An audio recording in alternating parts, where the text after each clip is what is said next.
Admiral Kethavar stood before the massive viewing screen on the bridge of his flagship.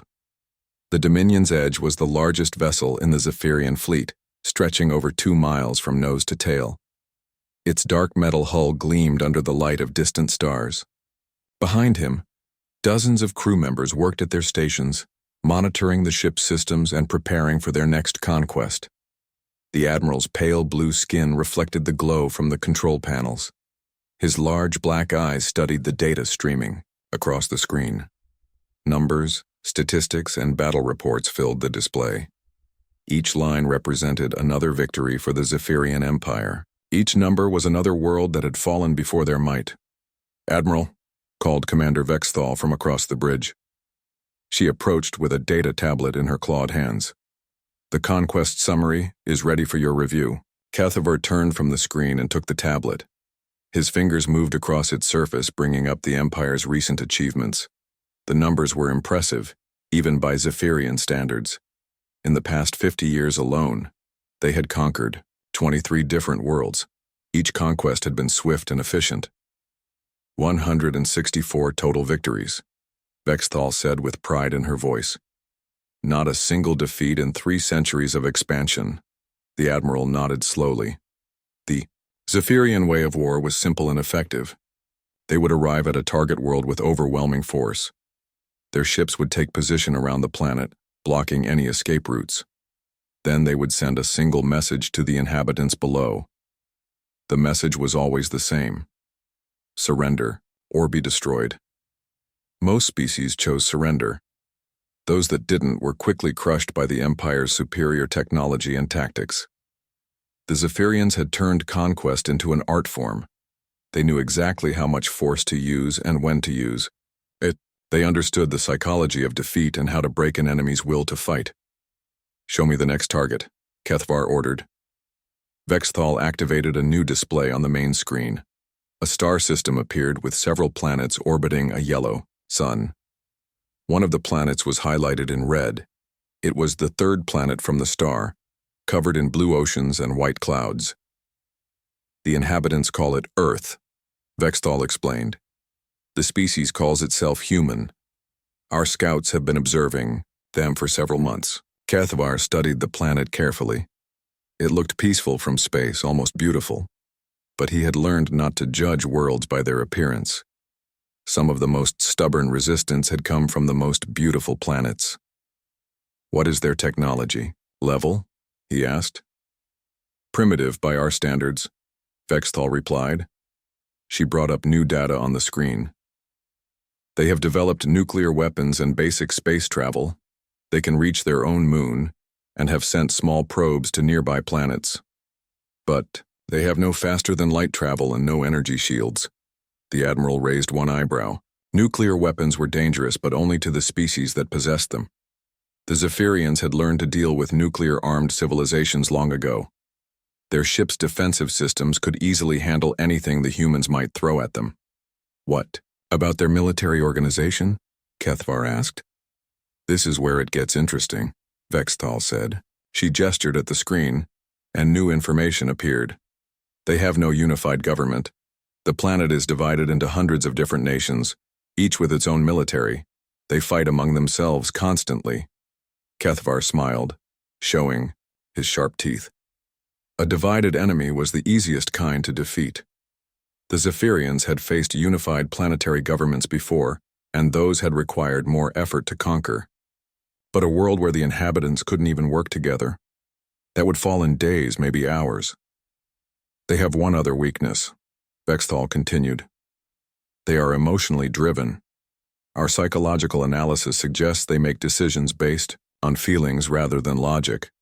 They form strong attachments to things like family and homeland. This makes them predictable." The Admiral nodded. Emotional species were always easier to manipulate.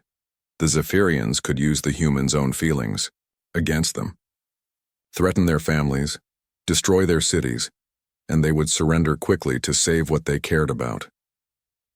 "How large a fleet will we need?" Kethavar asked. Vexthal consulted her tablet. 50 ships should be more than sufficient. The same force we used against the Alterans 2 years ago. Cathavar remembered the Alteran conquest. That species had possessed advanced energy weapons and sophisticated defensive systems. They had even managed to destroy 3 Zephyrian ships before surrendering. But in the end, they had fallen just like all the others. If 50 ships could handle the Alterans, they would crush the primitive humans. Very well, the Admiral decided. Prepare the fleet. We leave for Earth in 6 hours. As Vexthal moved away to relay the orders, Kethvar turned back to the viewing screen. He called up Earth's image again and studied it carefully. The planet looked so small and vulnerable from this distance. Soon it would be just another number in the Empire's growing list of conquests. The bridge around him hummed with activity as the crew prepared for departure. Weapons were checked and recharged. Navigation systems calculated the most efficient route to Earth. Supply officers ensured that every ship had enough resources for the journey and the coming battle. Kethvar had participated in over 30 conquests during his career. He had seen every type of resistance that a species could offer. Some fought with courage but lacked the technology to succeed. Others had powerful weapons but couldn't match Zephyrian tactics. A few had tried to hide or flee, but there was nowhere to run from the Empire's reach. The humans would be no different. They might put up a brief fight, but it would be over quickly. Their divided governments would argue among themselves instead of working together. Their emotional nature would make them panic when the Zephyrian fleet appeared in their skies. And their primitive technology would be useless against ships that had conquered the galaxy. In a few weeks, Earth would be just another Zephyrian world. The humans would join the Empire as workers and soldiers, adding their numbers to the Empire's growing strength.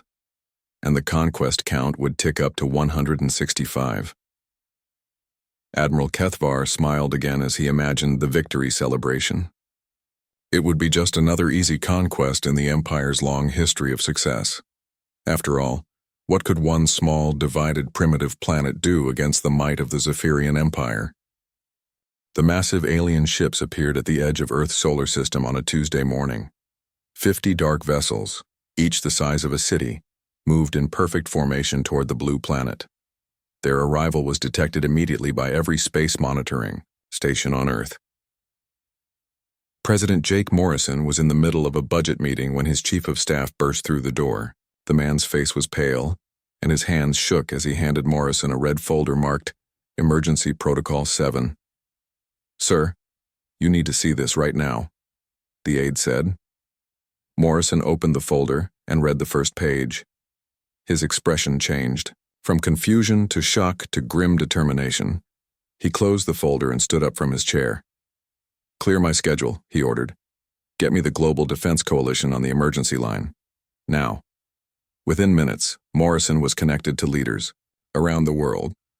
Prime Minister Lisa Chang appeared on the main screen from her office in London. Her calm expression couldn't hide the concern in her eyes.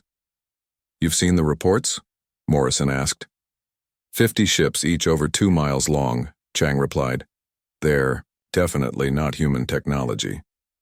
General Carlos Martinez joined the call from his command center in Geneva.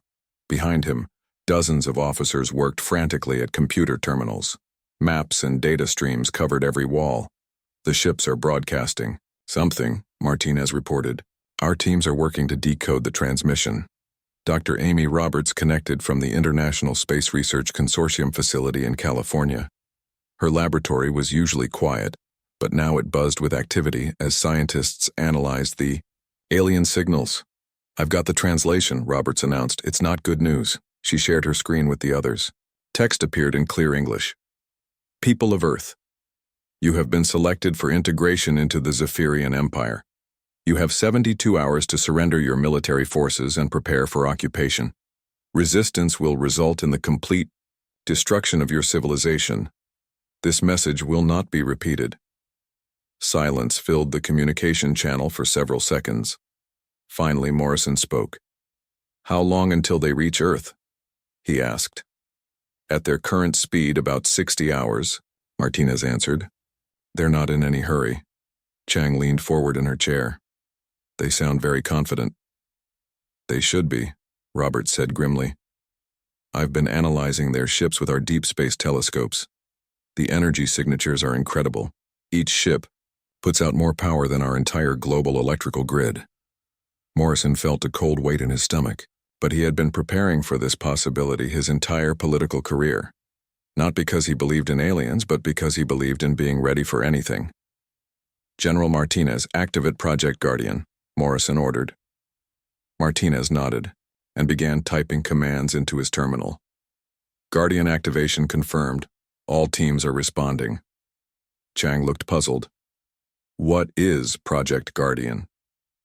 "Something we hoped we'd never need," Morrison replied. "Dr. Roberts, how quickly can you get to the Guardian facility?" "I'm already here," Roberts said with a slight smile. "Guardian headquarters is located right beneath the Space Research Consortium. I've been the project director for 8 years." The screen split to show a new face. Director Paul Bennett appeared from what looked like an underground command center. Banks of computers and control panels stretched out behind him. Dozens of technicians moved between the stations. "Guardian is fully operational," Bennett reported. "All systems are green across the board." "What exactly is Guardian?" Chang asked again. Roberts answered. 30 years ago, we started finding crashed alien probes near Earth. Small scout ships, probably from various species exploring our solar system. We reverse-engineered their technology and used it to develop our own defensive systems. "You've been hiding alien technology for 30 years? Chang asked in disbelief. "Not hiding," Morrison corrected. "Preparing. We knew that if one alien species could find us, others would follow. Eventually, someone would come who wasn't friendly." Bennett brought up new displays on his screens. Guardian includes planetary shield generators, advanced spacecraft, and weapon systems that the aliens won't expect. We've been building them in secret for decades. Martinez added more information. Every major nation has contributed to Guardian. Personnel, resources, technology. It's the largest secret project in human history. Captain Steve Williams joined the call from orbit. He was aboard the space station that the public knew as a research facility. In reality, it was the command center for Earth's hidden space defense fleet. "All Guardian ships are ready for launch," Williams reported. "We have vessels positioned throughout the solar system. Luna Base, Mars Station, and the asteroid belt installations are all online." Chang stared at the screen in amazement. "You built bases on Mars?" "And the Moon and several asteroids," Roberts confirmed. "We've been expanding into the solar system for 20 years. The public space program is just what we let people see." The alien transmission came again, repeating the same message. 72 hours to surrender. Complete destruction if they resisted. Morrison looked at each face on his screen. These were the leaders of the human race, and they had a choice to make. Submit to alien rule or fight against impossible odds. "They've conquered 164 civilizations," Roberts said quietly. "I intercepted some of their internal communications. They've never lost a battle." "Then they're overdue," Martinez replied grimly. Morrison made the decision that would change human history. "Send them our reply." Williams worked at his control panel. After a few moments, he looked up. "Message ready, sir. What should I tell?" "Them?"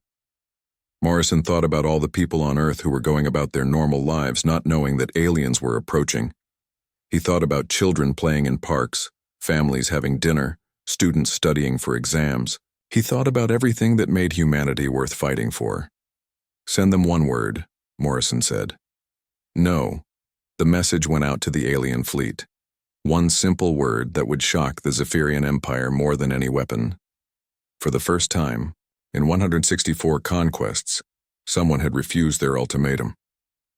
On the alien flagship, Admiral Kethvar stared at the human response in disbelief. Commander Vexthal double-checked the translation. "They said no?" Kethvar asked. "Yes, sir. Just no. Nothing else." The Admiral had never encountered such a response before. Every species eventually surrendered, even if they tried to negotiate first. But the humans had simply refused. "Perhaps they don't understand the consequences," Vexthal suggested. "Then we'll show them," Kethvar replied coldly. "Prepare for battle." Admiral Kethvar decided to give the humans a demonstration of Zephyrian power. His tactical officers had identified what appeared to be a major military installation in the middle of a large continent. It was perfect for showing the humans what resistance would cost them. Target the installation, Kethvar ordered. One plasma bombardment, make it visible from orbit. The Dominion's edge turned toward Earth and charged its main weapon. The plasma cannon was designed to crack mountain ranges and boil oceans. Against a single military base, it would create a crater visible from space. Firing, announced the weapons officer. A brilliant beam of energy lanced down from the alien ship toward Earth's surface. The plasma blast contained enough power to destroy an entire city. Kethvar watched the targeting display, expecting to see the human installation disappear in a ball of fire. Instead, something impossible happened. The energy struck Earth's surface and simply vanished.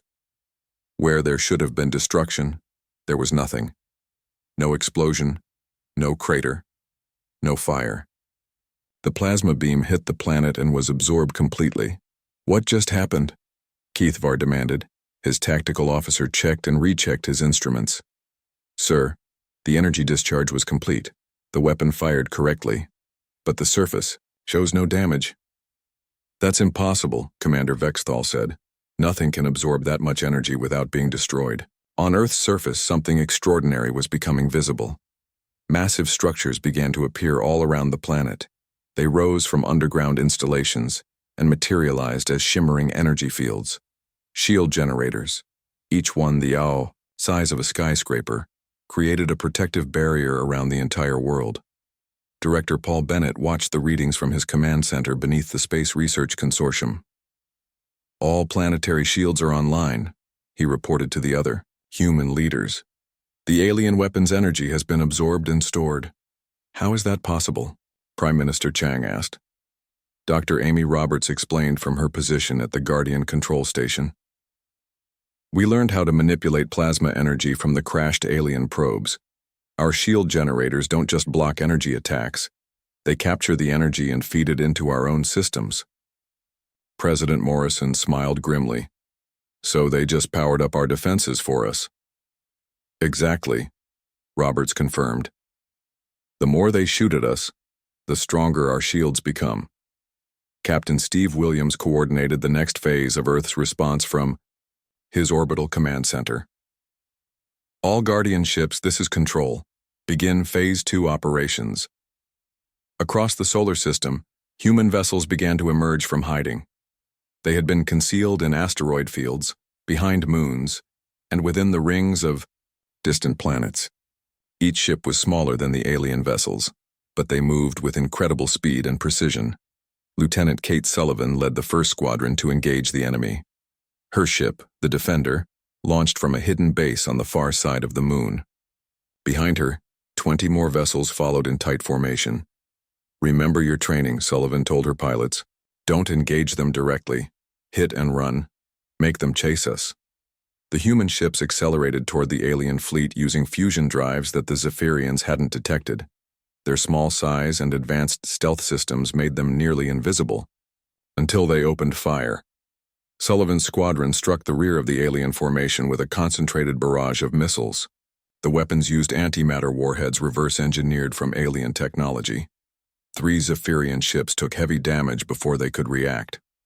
What are those ships? Kethvar shouted as his tactical displays lit up with new contacts. Where did they come from? Unknown design, his officer replied. They're too small to have faster-than-light drives. They must have been hiding in the system. Impossible, Vexthal said. Our scouts detected no advanced technology, but the evidence was right in front of them. The humans had ships, and they were using tactics the Zephyrians had never encountered. Instead of standing and fighting, the human vessels struck quickly, and then disappeared back into the void. Colonel Mike Anderson coordinated ground-based operations from his command center in North America. His teams activated weapon systems that had been disguised as civilian installations for decades. Radio telescopes became targeting arrays. Research facilities revealed themselves as energy weapon platforms. All surface installations are active, Anderson reported. We're tracking 47 alien ships and feeding targeting data to our fleet. The humans had turned their entire solar system into a weapon. Bases on Mars opened fire with particle beam cannons. Installations in the asteroid belt launched swarms of automated defense drones. Even the moon-based facilities contributed to the assault. Admiral Kethvar tried to adapt to the changing situation. His fleet had overwhelming firepower, but the humans refused to fight a conventional battle. Their ships appeared, struck, and vanished before the Zephyrians could respond effectively. "Deploy fighter squadrons," he ordered. "Hunt down those ships." Thousands of small Zephyrian fighters launched from the main fleet. They spread out across the solar system, searching for the human vessels. But the humans had prepared for this, too. Captain Ryan Hayes aboard the UES Defiance watched the alien fighters approach his position near Jupiter. His ship was hidden in the gas giant's radiation belt, where alien sensors couldn't detect him clearly. "All ships, this is Hayes," he broadcast to the human fleet. "Aliens have deployed fighters. Execute Plan Delta." The Plan Delta was something the Zephyrians could never have expected. Instead of running from the fighters, the human ships began working together in ways that confused their enemies. They shared targeting data instantly, coordinated their movements perfectly, and fought as a single unit despite being spread across millions of miles. Human ships would appear in groups, overwhelm isolated alien fighters, and then scatter before reinforcements could arrive. They used the solar system's natural features as weapons, leading alien pursuers into asteroid fields or the gravity wells of planets. Dr. Roberts activated another surprise from Earth's surface. "Magnetic field manipulation is online," she announced. "We're turning Earth's natural magnetic field into a defensive weapon." The planet's magnetic field began to fluctuate in controlled patterns. Any alien ship that came too close to Earth found its electronic systems disrupted. Navigation failed, weapons misfired, and communication links broke down. Lieutenant Kate Sullivan took advantage of the chaos to lead another attack run. Her squadron emerged from behind Earth's moon and struck at the alien command ship itself. Their missiles punched through the alien shields and damaged the Dominion's Edge's main engines. "Admiral," Vexthal reported with alarm in her voice, "we're taking damage to primary systems. The humans are targeting our weak points with incredible precision." Kethvar couldn't understand what was happening. His fleet had conquered civilizations far more advanced than the humans appeared to be, but somehow these primitive creatures were fighting back effectively. "How are they coordinating so well?" he demanded. "They have no unified government. They should be fighting among themselves." But the humans weren't fighting among themselves. For the first time in their history, the entire species was working toward a single goal. Every nation, every military force, every scientist and engineer was focused on defending their world. The battle that Admiral Kethvar had expected to last hours was entering its second day. And for the first time in 164 conquests, the Zephyrian Empire was not winning. Admiral Kethvar realized that his fleet was facing something unprecedented. The humans were not only resisting effectively, but they were getting stronger as the battle continued. He needed reinforcements, and he needed them immediately. "Send a priority message to the nearest fleet command," he ordered Commander Vexthal. "Request immediate support. All available ships." Vexthal worked at her communication station, but her expression grew confused.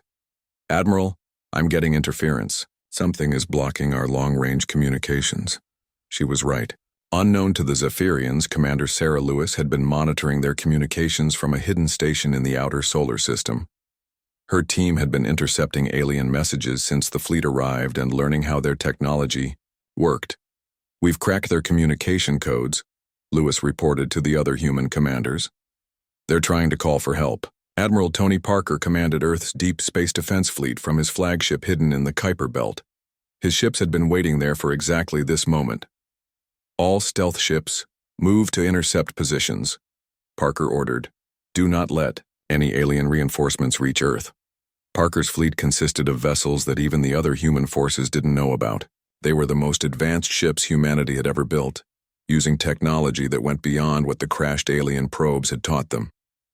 Human scientists had improved on alien designs and created something entirely new. Back on Earth, Engineer Pete Johnson and his technical teams were performing miracles of reverse engineering. They had captured pieces of alien technology from the damaged Zephyrian ships and were analyzing them in real time. Their shields work on a rotating frequency pattern, Johnson explained to Dr. Roberts over the communication link. If we can match the frequency, we can punch right through them. How long do you need? Roberts asked. Give me 6 hours, Johnson replied. I can have the modification ready for our entire fleet. Dr. Roberts turned to Director Bennett. You heard him? Can we hold out for 6 more hours? Bennett checked the status displays. Our shields are still strong and our ships are performing better than expected. We can hold. But the Zephyrians were adapting too. Admiral Kethvar ordered his fleet to change tactics. Instead of trying to destroy Earth directly, they would target the human ships and installations throughout the solar system. Captain Linda Davis faced the first test of this new strategy. Her ship, the Guardian, was detected by alien sensors while protecting the Mars installation. 3 Zephyrian destroyers moved to attack her position. This is Davis, she broadcast to the Mars base. I'm going to try something crazy. Be ready to provide covering fire. Instead of running from the alien ships, Davis accelerated directly toward them.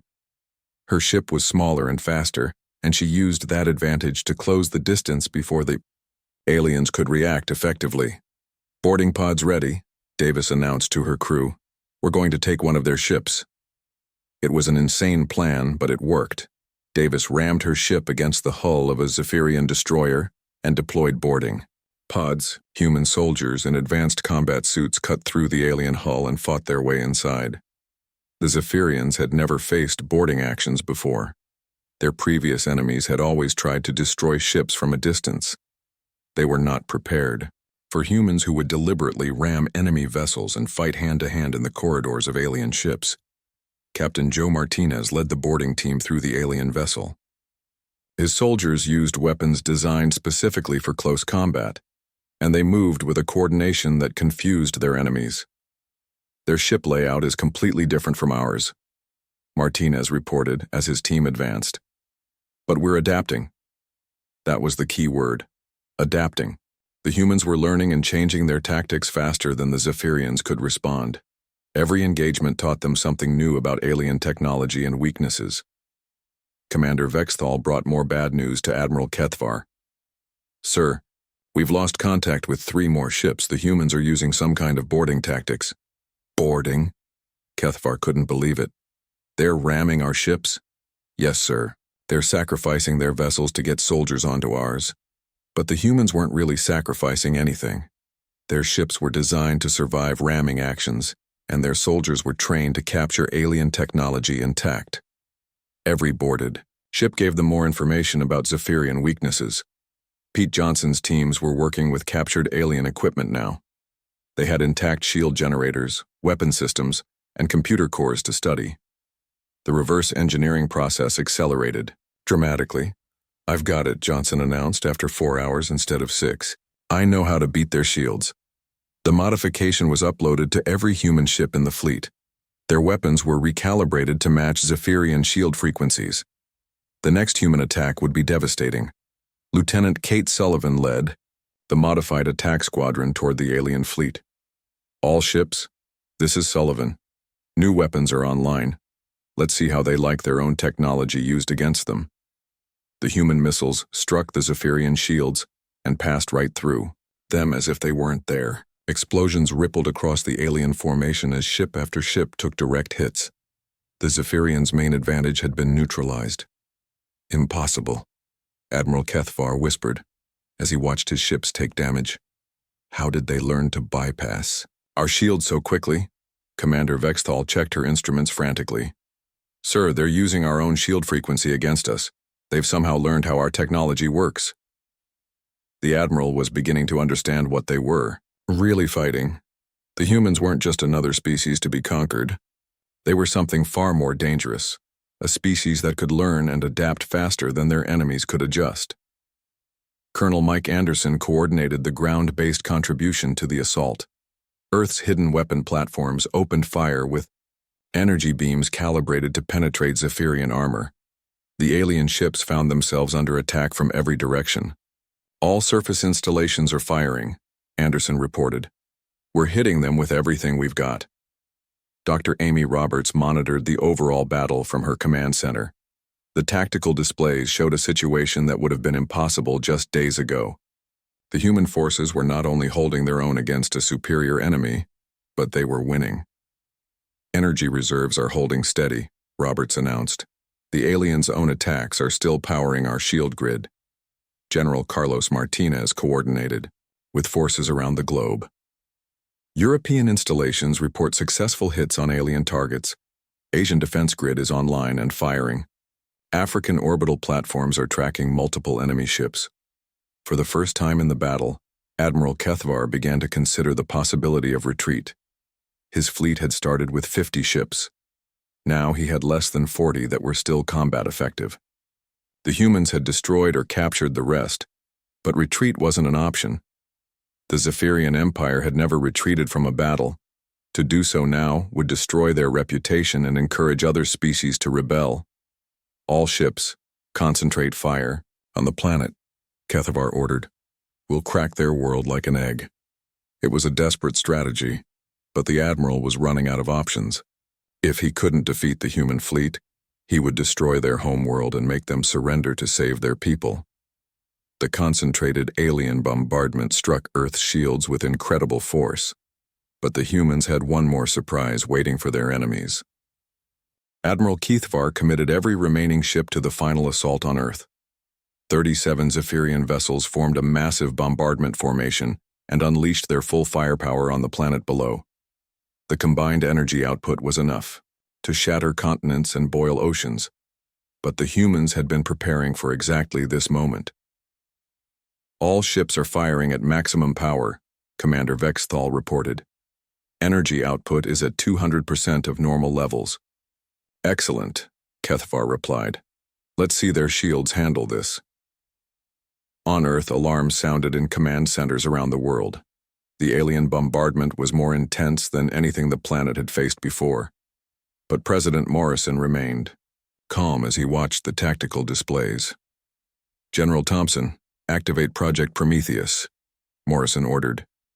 General Rick Thompson had been waiting for this command since the battle began. His hand moved to a control panel that only 5 people on Earth were authorized to use. Prometheus activation confirmed, Thompson announced. All stations report ready. Dr. Emma Foster monitored the project from her laboratory deep beneath the Rocky Mountains. Around her, massive machines hummed with power as they prepared to unleash humanity's ultimate weapon. Quantum field generators are online, Foster reported. All installations are synchronized and ready to fire. Project Prometheus was humanity's greatest secret. It wasn't just a weapon or a defense system. It was something that would change the fundamental nature of space itself around Earth. The alien bombardment struck Earth's shields with devastating force. But instead of trying to absorb or deflect the energy, the human defensive systems did something completely unexpected. They used the alien energy to power Project Prometheus. Energy conversion is complete, Foster announced. We're using their own weapons to power our quantum displacement field. In the space around Earth, reality began to shift. The fabric of space-time itself started to ripple and bend. Invisible waves of quantum energy spread out from the planet toward the alien fleet. Admiral Kethvar noticed the effect first as strange readings on his instruments. What's happening to our navigation systems, he demanded. Unknown energy field detected, his tactical officer reported. It's emanating from the planet. The readings don't match anything in our database. Commander, Vexthal checked her own instruments and found the same impossible readings. Sir, space itself seems to be changing around us. The quantum field reached the alien fleet and began to affect their ships, but it wasn't destroying them in any conventional way. Instead, it was doing something far more subtle and terrifying.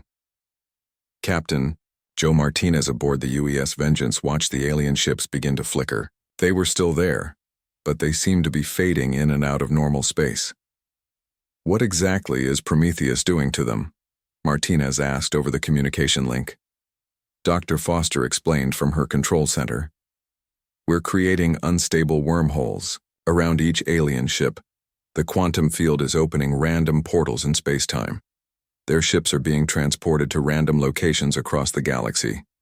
It was the ultimate application of technology that humans had learned from crashed alien probes.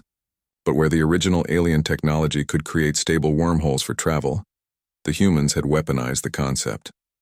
They were creating chaotic, uncontrolled portals that scattered their enemies across the universe. One by one, Zephyrian ships began to disappear, not destroyed but simply gone, transported through unstable wormholes to locations thousands of light years away. Some ships vanished entirely, while others flickered between dimensions before finally disappearing. Admiral Kethvar watched in horror as his fleet dissolved around him. Ships that had conquered civilizations across the galaxy were simply vanishing. Into thin air. "Emergency jump," he ordered. "All ships retreat immediately." But it was too late. The quantum field had enveloped his entire fleet. The Zephyrians' own faster-than-light drives were being disrupted by the chaotic space-time effects. They couldn't escape because space itself was no longer stable around them. "Jump drives are offline," Vexthal reported.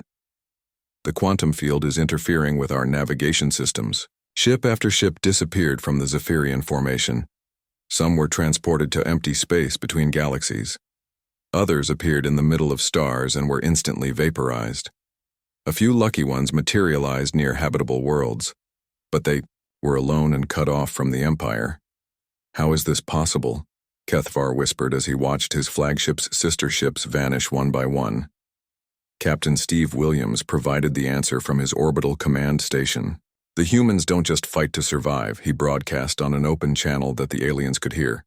"We fight to make sure our enemies can never threaten anyone again." The Dominion's edge shuddered as the quantum field began to affect it directly. Reality warped around the massive ship as unstable wormholes opened and closed in random patterns. "Admiral," Vexthal said quietly, "we need to send a warning to the Empire. Other fleets need to know about this." Kethvar tried to activate the long-range communication system, but the quantum field was interfering with all their technology. Even if he could send a message, what would he say? That the humans had made an entire fleet simply disappear? No one would believe it. The Admiral made one final transmission as his ship began to fade from normal space. "This is Admiral Kethvar of the Zephyrian Empire. We have encountered a species that should never be challenged. The humans of Earth possess weapons that can eliminate entire fleets without destruction. Do not approach their world. Do not engage them in battle. They are unlike anything we have ever faced." The transmission cut off as the Dominion's edge vanished into a random wormhole, leaving only empty space where the Zephyrian fleet had been. Dr. Foster monitored the quantum field as it slowly stabilized. "All alien ships have been displaced," she reported. "The field is returning to normal parameters." President Morrison looked at the tactical displays that now showed empty space around Earth. 50 alien ships had arrived to conquer humanity. Now there were none. "Status report from all stations," Morrison requested.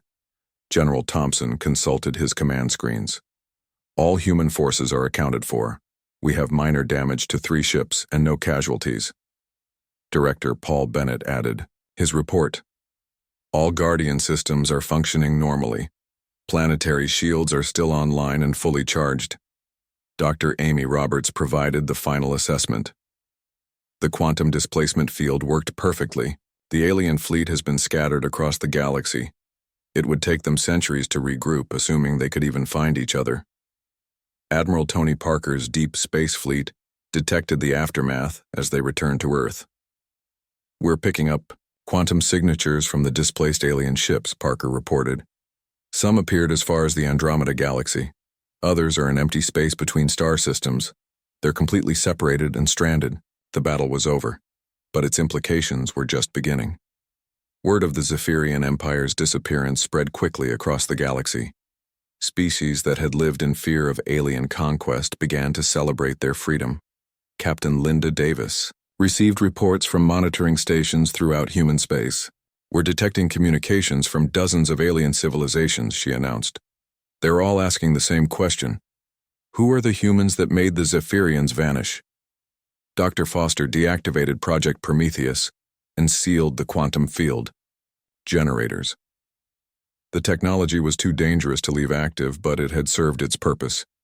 Humanity had proven that they could defend themselves against any threat. President Morrison addressed the human race from the White House. Today, humanity faced its greatest challenge and emerged victorious. We didn't just defend our world.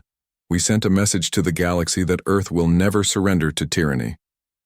But Morrison knew the real victory wasn't military.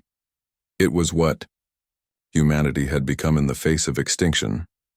For the first time in their history, every nation, every military force, and every scientist had worked together toward a common goal.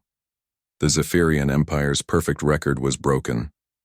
Their fleet of conquest had simply vanished, scattered across the universe by a species they had underestimated, and somewhere in the depths of space, the few surviving Zephyrian ships carried a warning that would echo across the galaxy. Never attack Earth. The humans who had once been divided were now united. The species that had seemed primitive was revealed to be the most dangerous force in the galaxy. And the empire that had conquered 164 civilizations learned too late that the 165th conquest was impossible. The Zephyrians had vanished, but humanity remained, and the galaxy would never be the same.